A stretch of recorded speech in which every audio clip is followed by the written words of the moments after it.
Thank you for joining us for the Arts and Democracy podcast, a global conversation with Olga Levina. For the free world to protect democracy, we have to explore and understand what democracy is, why it is so important to protect, and how democracies rise and fall throughout the history of humanity, what its promise is, and what role do the arts play in a democratic society. Now, please welcome our host, Olga Levina. Hello, my name is Olga Levina, and I'm executive producer of Jersey City Theater Center. And this is Arts and Democracy. I've spent my life believing that the arts are not a luxury. They are essential to our wellness, the way we connect and build community. Through this podcast, I want to explore how creativity and civic life come together, how artists, activists, and everyday people use their voices to make change and bring us closer. And in every episode, we'll cross borders, share stories, and discover how art helps us imagine, how art helps us imagine and imagine more just, passionate, and democratic world. Because for me, art has always been more than performance or beautiful painting on a wall. It is a dialogue, personal and community wellness, bridge, and an act of hope. And today I am so happy, extra happy, to welcome a great guest who has some of the answers to my questions and a perfect guest for this podcast, Shawn Emamjomeh. Please welcome to our podcast, Shawn. And I am especially interested in how you, incredible businessman, and also your biography. You started on Broadway. You also, I understand, have blockchain and build cities. Yes, that's incredible how you mix all of this talent. How do you describe the thread that ties all of your work together? Well, that's a really interesting question.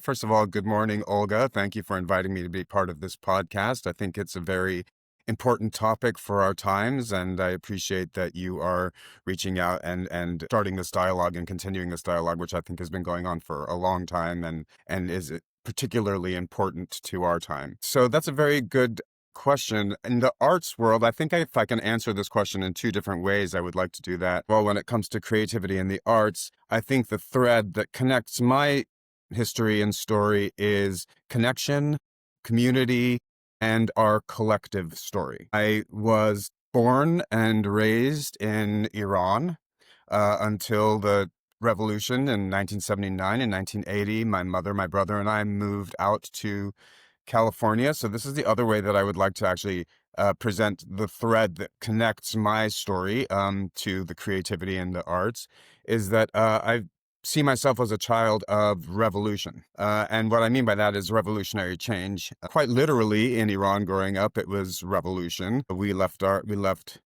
Iran and moved to Palo Alto, California in 1980, which was the dawn of the revolution in computers, and that was the epicenter in California. And then this all will tie in, I would say, later into the story, but it was also in the 1980s the first major pandemic that we had of our generation, which was the HIV crisis, which was a big factor in just understanding how fragile our world and our community is. And then let's see. And then I studied diplomacy and world affairs with a Soviet at the time emphasis, and always knew. But in high school, I was doing theater at the American Conservatory Theater, which was incredible. And even though I studied that in college, when I moved to New York, I had two jobs. That one was related to the arts, and then with an orchestra, and then I went into Broadway and performed on Broadway for many, many years, which I loved, absolutely loved. I transitioned from that knowing that I'd have to eventually step out of that career started to do some producing and investing in Broadway shows, which was fantastic. And then, when I was before I even did Broadway, I had the opportunity to also go to the Soviet Union and to Russia with, with an orchestra. And that was an incredible experience. We'll talk about all of that. So I think, the world for me and doing Broadway shows, and in fact, even doing Broadway tours and growing up overseas, my mother was American, my father was Iranian. It just made the world a very small place for me. And celebrating the culture and that connectivity and community became fundamental. And at heart, I'm a storyteller, and I think our stories are critically important. And I think all art tells a story. I like to say that all art tells a story. It's ours, which is one story, 13.8 billion years in the making. And so the more that we can celebrate that and have that connective thread, I think the better that we will be doing into our future. Wow, thank you. Thank you, Shawn. So you began as a performer on Broadway. And of course, I am very interested in you as an artist. So can you please tell us a little bit more about your experiences? Because you were in shows like Chicago and 40 and 42nd Street.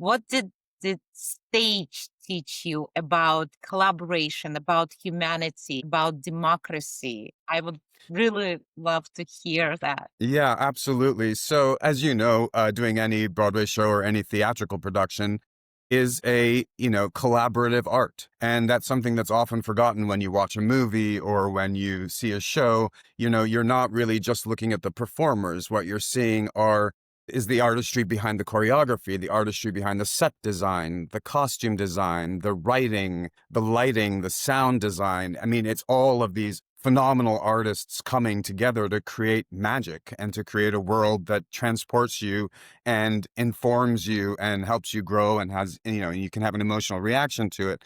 So I think that, collaborative arts are where my heart lies. And it certainly teaches you to connect with people on a very primal level, both, the different art forms that have to contribute to any kind of collaborative art, as well as how you're interacting with the audience, because every audience is also different and how they react is different. So it's taught me, it's storytelling at its heart and how each of those elements help to elevate the story and humanizes us. And so it doesn't matter what story you're telling, being able to become a part of that story and embody it and also work with other people and examine what makes us human, I think is really vital. And so as far as democracy is concerned, well, like any collaborative art, you have to work together. It's often, we look at sports as a collaborative, form of coming together, and so are the arts, particularly performance art. So it's been a tremendous way of like working together and learning how to grow and share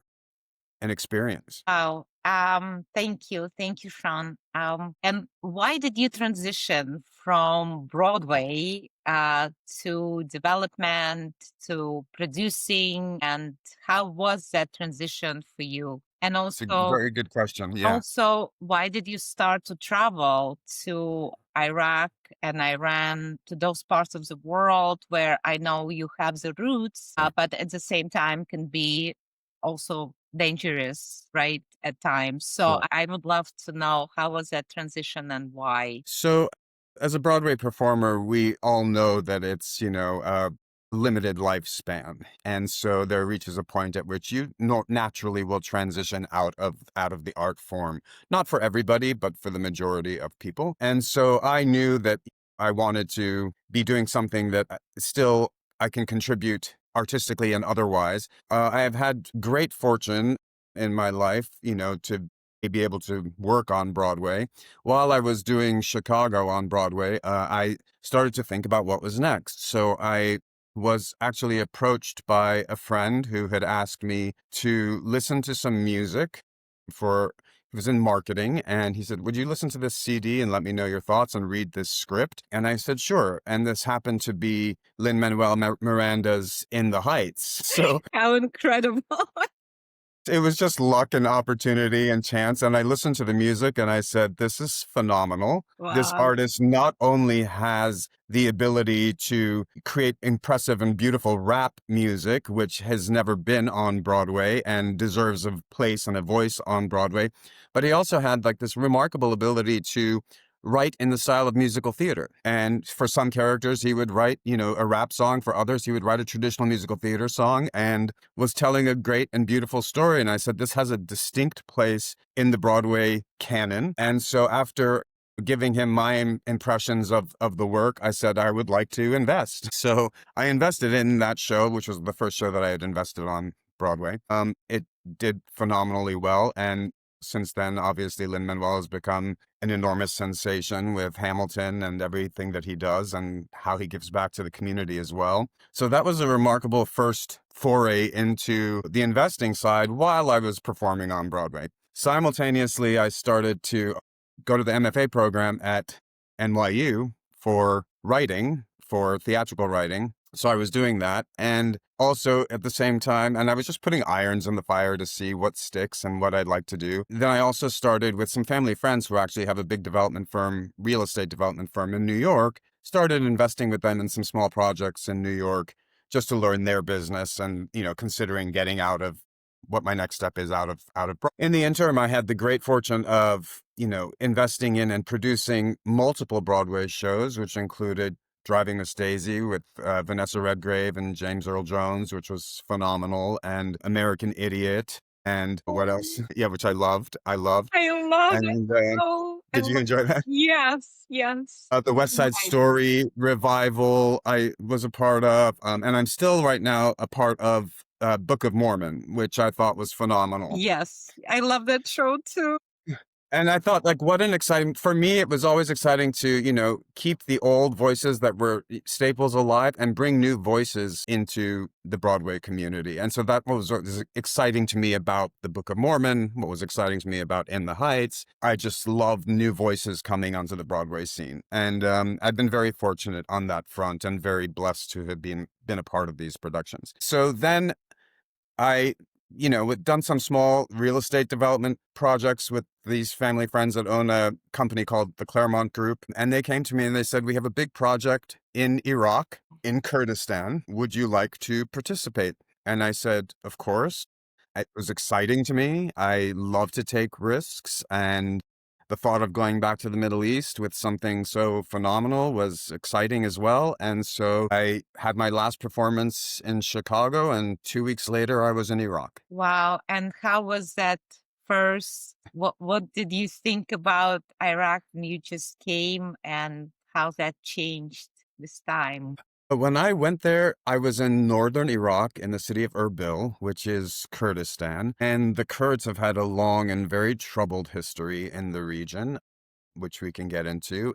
It was a phenomenal experience. And when I went there, it was a frontier market and it was booming, whereas the rest of Iraq post-war was still suffering. But that small pocket of Iraq, which is Iraqi Kurdistan, is somewhat independently governed by the Kurdish regional government, the KRG. So it's sort of a government within the broader Iraqi government that was formed after the 2003 war. They had found oil in northern Iraq, and so it was beginning to boom. And they had their own independent governance, and so there was relative safety compared to the rest of Iraq. And when I went there, we were just a few people, and at the height, we were over 450 people, built a city, basically, of 1,500 houses and apartments called the Atlantic. It was a remarkable experience. The people there are so singularly focused on building a better world for themselves. And so that energy was really phenomenal. And they worked very hard. The people there are incredible. And, we had support from the U.S. government as well, which was great. The Overseas Private Investment Corporation, which is now DFC. And we gave the first time mortgages to people who wanted to buy real estate there. So when we went there was nothing. There was just land, hills. And now it's a thriving city of thousands of people living there. That's, a community, I should say. So we did all the infrastructure, built the properties, commercial center, health center, schools, all of the amenities that were part of it. And something that I'm very, very proud of. It was very challenging because in 2014, obviously ISIS attacked, came very close to the city of Erbil after Mosul. And so there were some very, very challenging times, but we, despite daunting odds, managed to build a thriving community and something that I'm deeply proud of. How long did you stay there? I was there for almost 9 years. 9 years. How was the process of coming and adapting? How was that process coming and adapting? Interestingly enough, I found it easier to adapt to going there than I did coming back, strangely. And, we were very well supported there. As I said, the team there was incredible. We're still building there. And, when I moved there wasn't a single apartment building. And now it's just a booming city with, beautiful skyline. And it's really fascinating to see. Yeah, it was challenging. There were some very, very challenging times. It was just both the domestic politics and as well as, ISIS, because from 2014 until the war ended, which was basically end of 17, it was, some challenging times. And people probably so grateful for everything, right? Everything. They were very grateful. It's a lovely community and have built some very close, tight friendships and relationships. And, I can wholeheartedly say that I'm equally as grateful for how we were embraced. The people there are beautiful and, so intelligent and so wanting to make their world better, which was really inspiring. Thank you for this. Yeah. So, of course, I'm going to ask a question about your work as director of marketing for the American Russian Youth Orchestra. And I don't know when you have done that as well. You united musicians from US and Russia and Ukraine as the Soviet Union was collapsing at the same time when I was coming here, right? Yes, correct. Well, what did you learn about diplomacy through music and through this experience of working as a marketing director? Yeah, so when I graduated from undergraduate school, again, as I mentioned, I had studied diplomacy and world affairs with a Soviet emphasis. And I had been to the Soviet Union to study under a fellowship to study the resurgence of Russian nationalism under Yeltsin. And then when I had returned, a friend of mine in college said that there is this organization that's looking for somebody that understands the arts as well as understands, the Soviet Russian culture. And so I interviewed it was at the time the American Soviet Youth Orchestra that's then transitioned to the American Russian Youth Orchestra. And the executive director became a mentor. She was a tour de force of a person, and she's still a mentor to this day. Her name is Edith Holbrook, and she was the executive director of the orchestra. And it was incredible. It was basically 100-piece orchestra, and we auditioned conservatory-age students from the best conservatories in both countries. And so we held auditions in the US and in Russia and put together 50 American students, 50 Russian and Ukrainian students, and then toured both countries. And as far as diplomacy is concerned and the arts, there is nothing better than music. It's a common language. And so these 100 students that the world was it was very hopeful at the time because, personal hero was, despite what some people might think, was Gorbachev. With Glasnost and Perestroika, you had openness and restructuring, which was what it meant.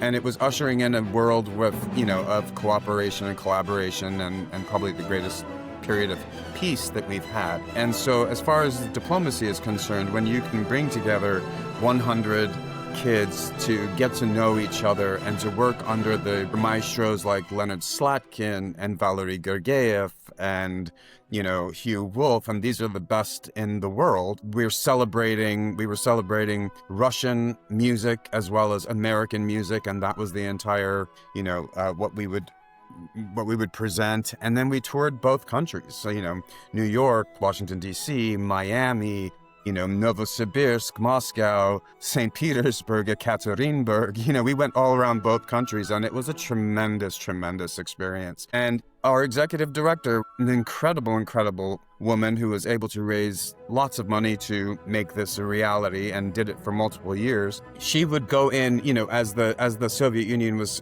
collapsing, she was able to go in where governments and other corporations were not yet able to, tread. She basically was pioneering and blazed a trail. So again, that was really inspirational, and it created connections between those students year after year, because it continued even after I was part of it, where these musicians are now housed in the best orchestras around the world, and they have these connections with each other, and it was a celebration of what we have in common and versus all of our differences. Something that I would love to see revived, especially today when there's so much tension again. Yeah, and even war, right? Yeah, and So, war. Shawn, having worked across such politically complex regions where I came from as well, what role do you think art play in bridging communities, in bridging divides among nations, and especially when governments can't? Because I believe governments are failing us. I would agree that governments are failing us. And I think that, cultural diplomacy plays a very significant part. I mean, artists have the singular ability to transcend borders and reach directly into the hearts and minds of people and shape our common narrative. And I think that, even when governments are now, I was just seeing, for example, China and I think South Korea, I remember, were just having negotiations. And a huge part of that was cultural diplomacy, because it opens the dialogue. It allows the free transference of information, and whereas otherwise, I think we're just shutting down. And I think it plays a critical part. It also plays a critical part, we'll get into this as well, just giving voices to people that otherwise don't have a voice, and we learn about each other and what the real experience is in another area where otherwise you don't have access anymore. Not the political perspective, but perspective of people, right? And art Correct. gives that opportunity to people to tell their stories. I think stories are absolutely critical, and you learn something fundamental, and it's something shared, and it suddenly humanizes something, a political perspective or problem that we're having in the world that otherwise you can't personally connect to. So, Shawn, you've lived and worked in Middle East. You also traveled to Russia. How has that shaped your understanding of freedom, expression, and the role of artists in any society? It's a very good question, Olga. I think art is the critical conscience of society. And I think that it's a barometer of what's happening in your society. And whether that's, in a totalitarian system where, as oftentimes to pass censors, artists have to come up with more creative ways of, hiding the truth in what they're trying to say as far as a story, or whether that's in a democracy and it's a barometer of the health or the malaise of our society. And I think that it really does help to elevate us to have the right questions about what's happening and to understand what's happening in the rest of our society as a whole.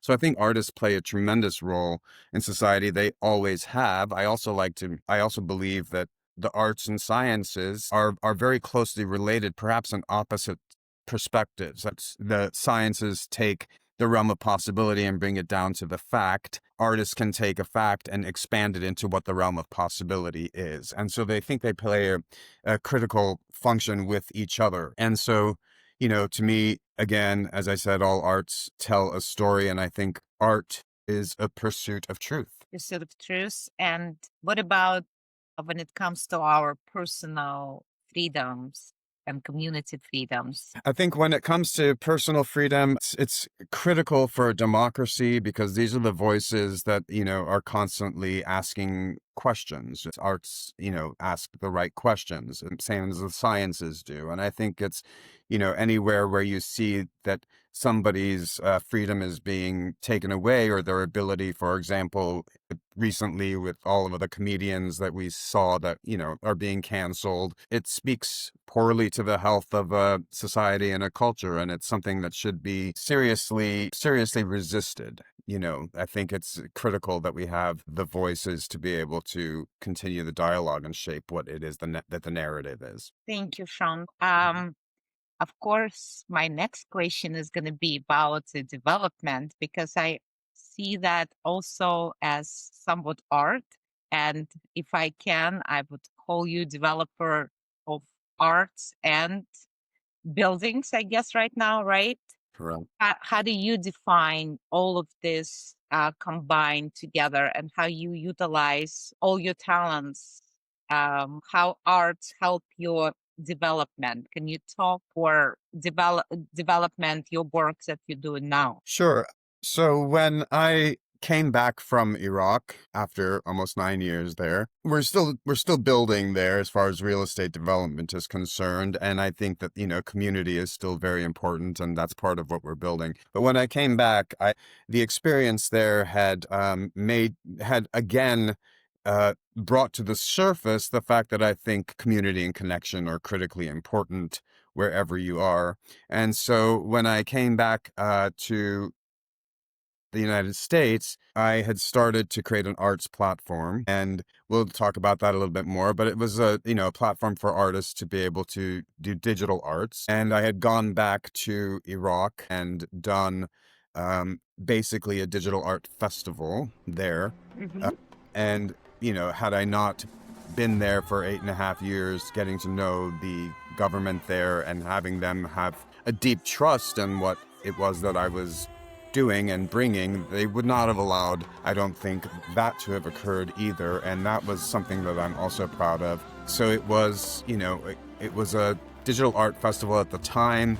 The platform that I created is an NFT platform called PolyOne. PolyOne means of many one. How did you come up with that idea? Because digital arts and Broadway is a stretch, right? So I just would like to understand the transition. How did you get in? Yes. How did you actually get into tech and projections, arts? That's a good question. It's a little bit of a complicated question. When I was in Iraq, I just thought that there has to be something more that we can do to connect communities and to connect our story. And I was, living for 8 years in the cradle of civilization in a very fascinating city. And the Kurdish people there, for 100 years, they've been basically at war. They were divided after World War I into 4 nations and have been fighting for 100 years to, have a singular nation again. And I just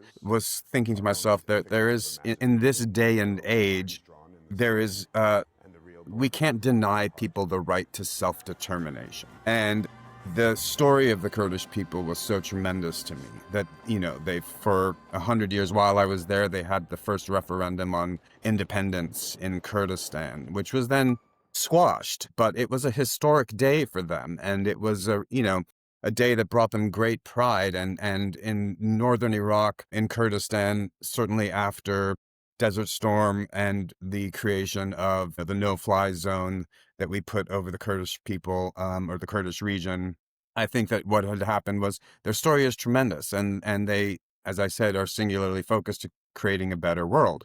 Do you feel, Shawn, that it also came a little bit from bringing the light to people and the projections were that light? That is definitely part of it. So I think that, yes, it's a very good point that you bring up, Olga. Thank you for just as a curator, because when I was in Jersey City, African-American community, which is Greenville, came up to me and they asked us to apply for a grant and work in collaboration. They are my biggest supporters and incredible community. We work together very, very closely. And I felt when I walked the streets that this is what I wanted. I wanted for I wanted the street art that is free, that can light up the streets, because I didn't have the power or money to do the infrastructural work. And I would go around and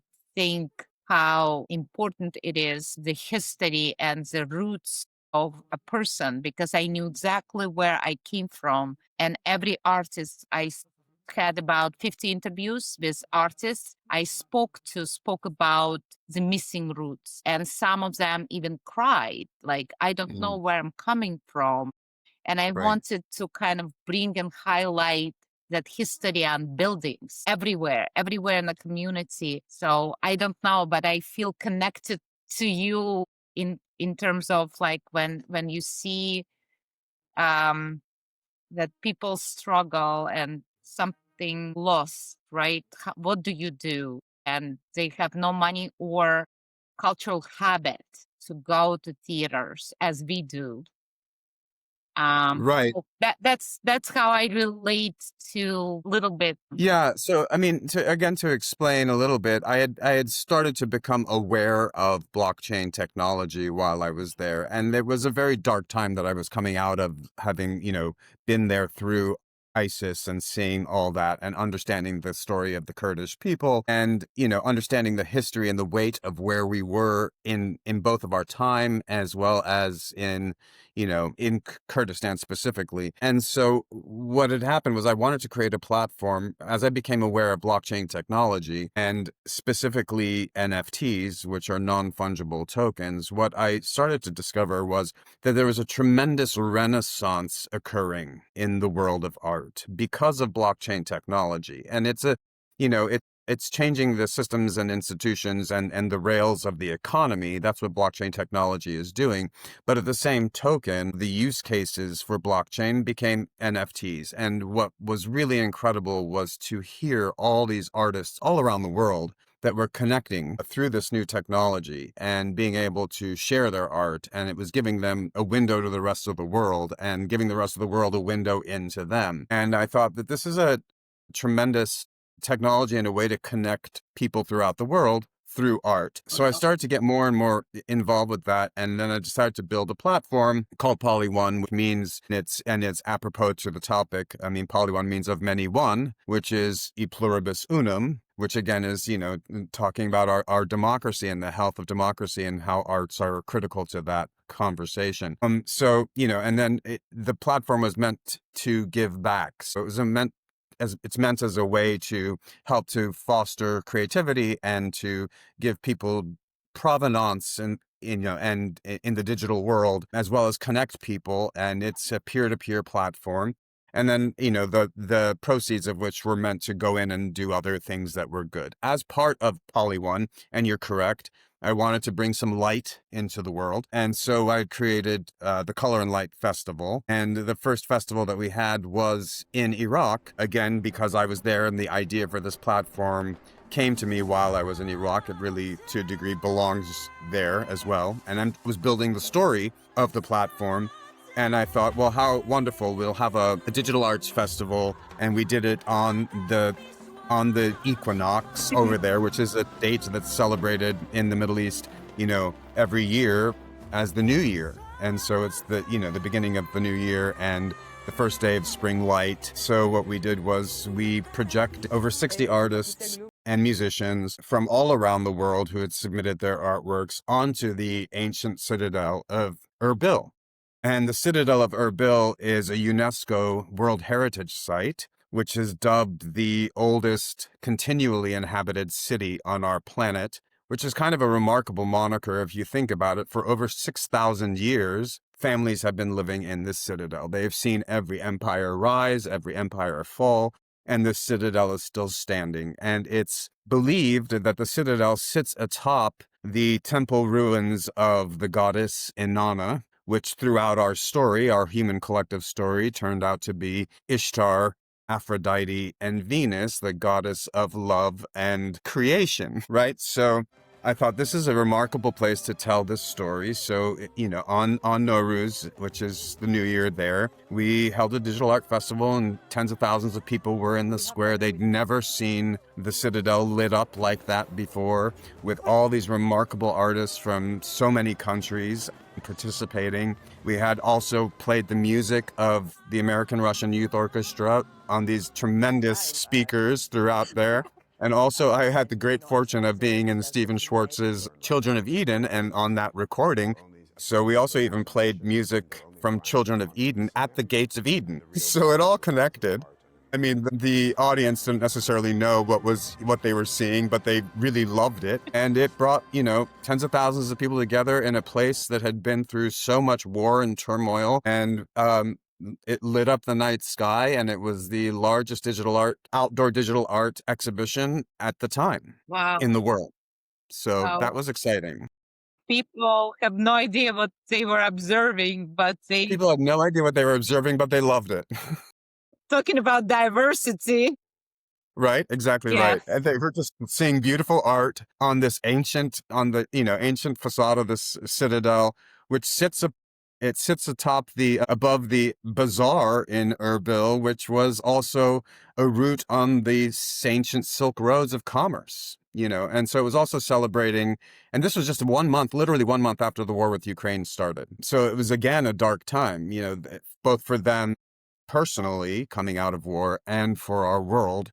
And so that was a way of just bringing in light and trying to connect us all through our stories and through creativity. Thank you. Thank you so much, Shawn. Yeah. Well, so do you feel like the festival that you started in Asbury Park is a continuation of Color and Light Festival? It's absolutely the continuation of it. So I, live in the city of Asbury Park, and Asbury Park is a city that it's a microcosm of the American story, and it's a city that has been revived by arts and music and culture. And so, here we are in New Jersey, just south of the Statue of Liberty and east of the Liberty Bell. And so what we did was create the Color and Light Festival here as well. So it's from the cradle of civilization to the pinnacle of civilization at a time when civilization is in transition. And, how do we share that and create something that brings together community and brings together people from all walks of life? It crosses demographics,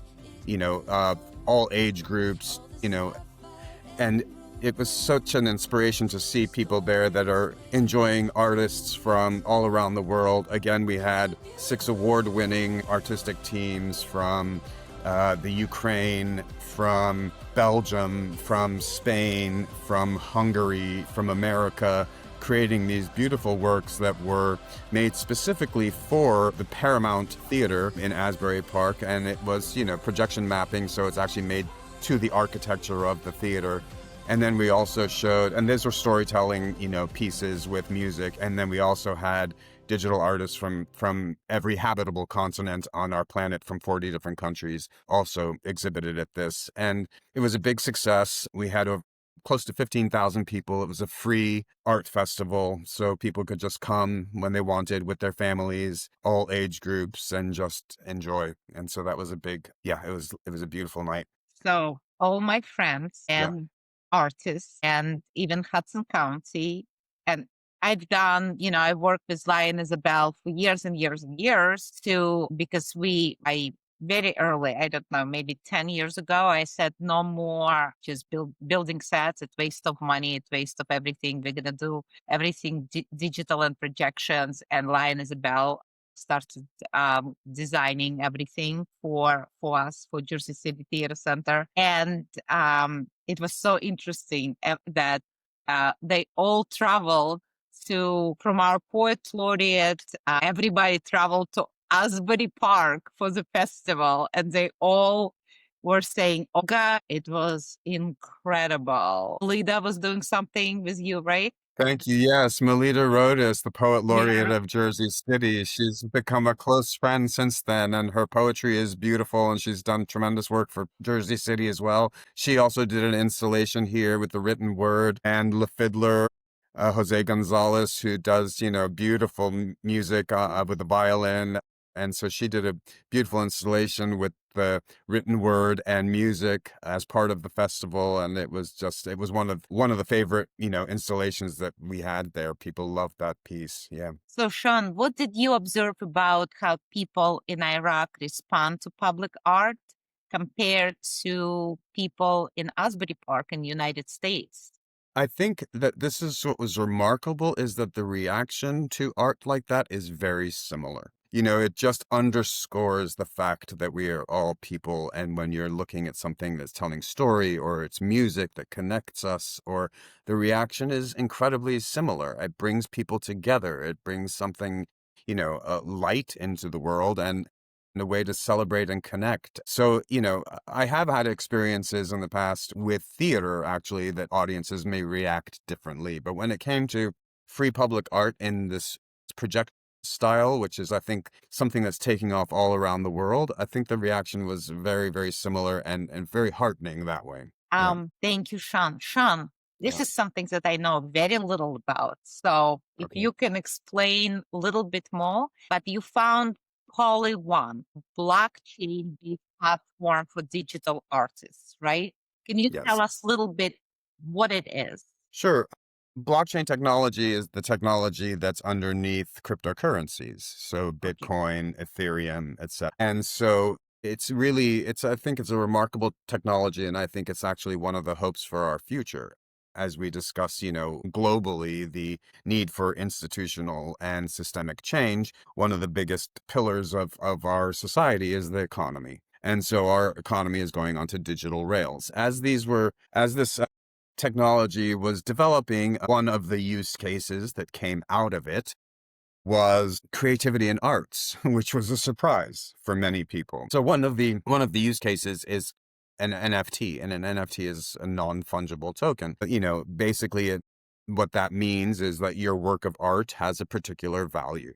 There was no way at the time for digital artists to, verify that they were in fact the creator of something. And so what blockchain technology allowed was for digital artists to go on and mint their work on a platform, which is basically a marketplace. And basically it gives you a hashtag. It's a number that's, a digital number, and it verifies and validates that you are in fact the creator of that. And you can sell your artwork. So digital artists from all around the world found this as a way of broadening their audience and being able to find collectors all around the world. And so that's the technical side of it and the financial side of it. And the other side of it was that artists all around the world were connecting with each other.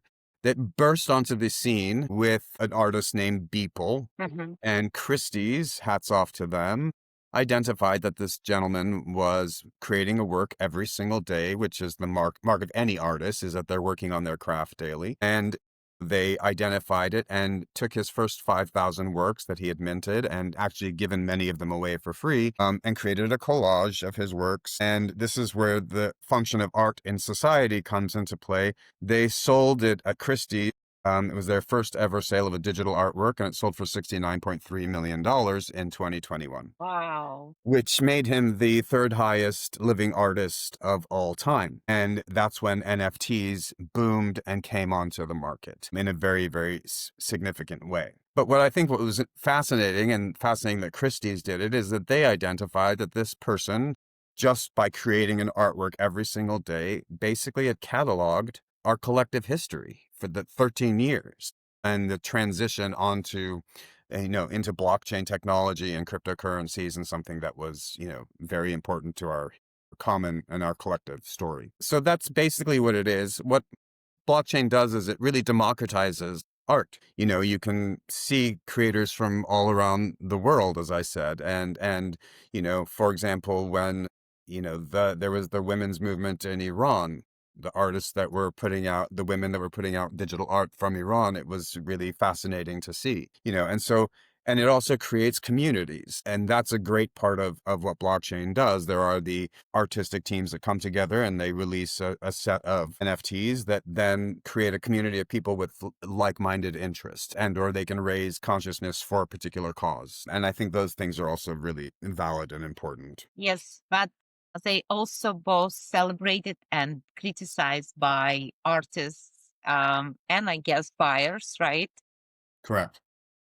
What does an ethical community-centered future for digital art look like for you? How would you? Yeah, I think that's a really important question. I think, they boomed on the market and became very, very popular very quickly. People didn't understand what they were. They said, why would we be purchasing an overpriced JPEG? Yes. But what it did do for artists was give them intellectual property rights if it's done the proper way. There was a lot of scamming, which is what was the criticism. And, there were a lot of, get rich quick schemes, as there have been in all of crypto. But I don't think that it's going anywhere as a technology. And I do think that it is a way that it continues to create provenance for artists, particularly digital artists. It is a way, like anything, that a collector can buy and sell, and you can always track that, and it's fully transparent. And so I think the ethical way that this moves forward is just, it's another tool for artists to be able to use to reach new communities, to reach, across borders. And it's also, it's incumbent upon the platforms to also make sure that you're not getting scammers on there, and the good platforms do that. It's also created new forms of art. Like, there's one of my favorite blockchain NFT art platforms is Art Blocks, and what they've done is created creative coding, and so a whole new art form has now come about and flourished, where coders can put the code into the system, and you don't even know what the art is going to be, but based on their code, you get something very specific and unique. And even the artist doesn't know what's going to happen. So it's created a whole different, flourishing of new arts that are based in technology and coding, and that's also very exciting. The other side of it is the communities that it builds.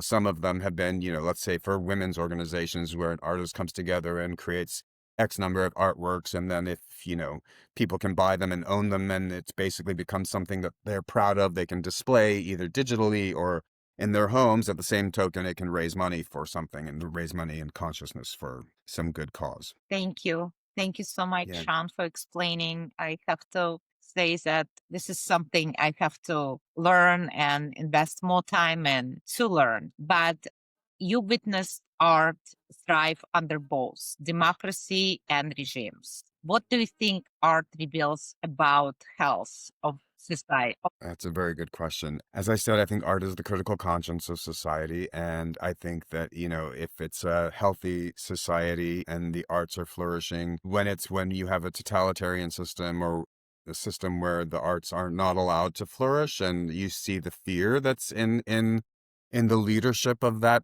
government, and the arts are a danger to them, at least that's the perception of it, because it challenges, any kind of authoritarianism. I do think that, the arts have a very critical place, and then as you start to lose freedoms, I also think, as I said, that the arts have a very critical place to shape the narrative as to what ails a society. So, for example, right now we have a lot of environmental art, because there's a critical question in our world. And, I think that it's always a barometer of the health of a society, whether it's a democracy and it's going awry, or it's not a democracy, and we need to have more freedoms. As I said, art is the pursuit of truth, in my opinion, even in fiction. Yeah, yeah, I agree.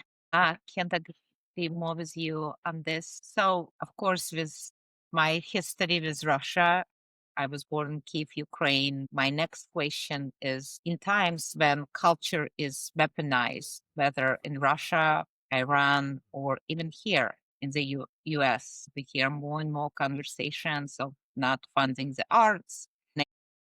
How do artists push back against censorship and reclaim and reclaims the narrative? I think the very easy answer to that is just continue to create. That's the obvious answer because artists have the ability to create in any circumstances. And that's what's so profound about art is that some artists need to have something said or done, and they're creative people. They will find a way to tell that story, whether it's one way or another. So I think the very easy answer is just continue to create. Thank you. Thank you. Yeah.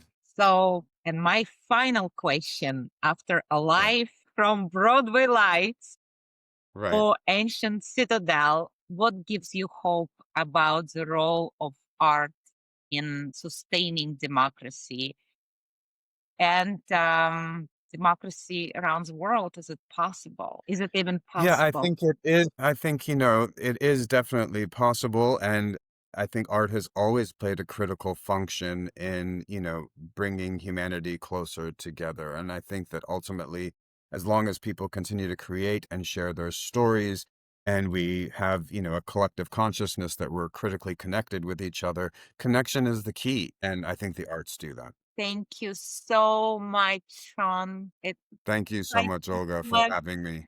to have Likewise. you on our podcast. I wish you all the best in creating new festival, and it is truly remarkable from Broadway to development to the festival bringing light to people and also democratizing arts through technology. So thank you so much for all you do and for your spirit. Thank you, Olga. Likewise. And thank you for starting this podcast. I think it's an important podcast and a great dialogue to have. So I appreciate the invitation. Thank you. Thank you so much. Take care.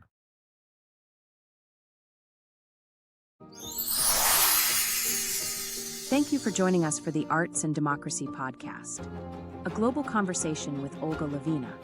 The Arts and Democracy podcast is produced, recorded, and edited by Shane Austin Miller from Seize the Day Communications. Be sure to check out upcoming global arts performances and programs at Jersey City Theater Center. Until next time, support the arts and defend democracy.